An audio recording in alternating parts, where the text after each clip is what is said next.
inan dhalinyara oo si wanaagsan aabaheed iyo hooyadeed soo barbaariyeen ayaa waxaa iskuulkii quraanka bay xiftiday waa lagu dadaalay dugsi hoose iyo dhexe iyo sareba way ka baxday ilaa intaa telefoon iyo moobil midna may qaadanayn fasaladana xagga hore ka geli jirtay waxay ardayd xariifada markii ay soo gaadhay marxaladii jaamacadda ama ay iskuulkii ka taqarrujtay inan weyn bay isu dhigto aabaheed oo aad u ixtiraamayo inanta aad u jecel ayaa ku yidhi aabbo adigan dee jaamacaddii gelaya maxaad doonaysaayo waxay ku tiri aabbo moobilka ballaadhan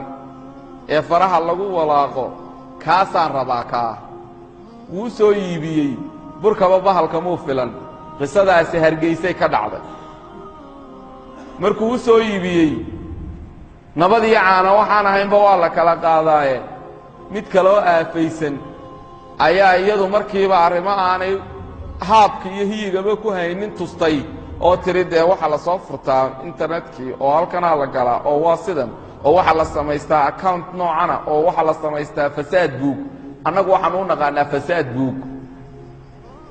idinku wax kalaa u taqaanaan soo maaha waaye ayaa la samaystaa wixiiba way u wada furtay markiiba mid kale ay garanaysay isku xidhay inankiibaa marba risaalad u soo dira marba wux u soo dira aakhirtaankii waxa gaadhay inuu qalbigeedii meel ku yeesho imrul qays ninkii la odhan jiray shaacirka ahaa ayaa wuxuu yidhi ataanii hawaaha qabla an acrifa alhawa fasaadafa qalban khaaliyan fatamakkana buu yidhi marka inantii ninkii isagoo cala alhawaa ayuu qalbiga meel kaga yeeshay waxay gaadhay inuu ku yidhaahdo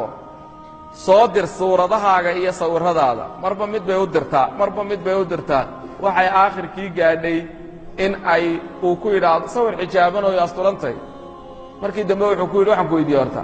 aduu sawirradan aad ilaa hadda laysma araga garo horta adigu sawirradan aad soo dirtaa inanta dhowrsanaan waxay ka qabto 20 sannadood ama dhowr iyo 10 sanoo weyn baa lagu soo dadaalayey heer jaamacadeed bay soo gaadhay quraankii bay xiftisanayd horta waxaan ku weydiiyey adigu sawir adeeyidaa u eg tahay unbaad noo soo dirtaa maxaad sawir muxuu rabaa muxuu uga jeedaa sawir dee timuu qaawiin oo dee ma garanaysaa kuwaynu garanayno inantii markii dambe wuxuu sameeyey sawirradii buu ururiyey wuxuu sameeyey markaa waxaan la idhaha photoshopka ee laysku hagagaajiyo iyadoo qaawin buu ka sameeyey iyadoo sana buu ka sameeyey waa kan wuxuu ku yidhi waxaan doonayaa intimidation ama cagajuglayn waxaan doonayo haddii aad samayn weydo sawirradaadaasaan baahinaya inantii waxay istidhi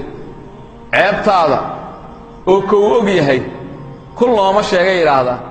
waxay istidhi isagoo ha ku ekaado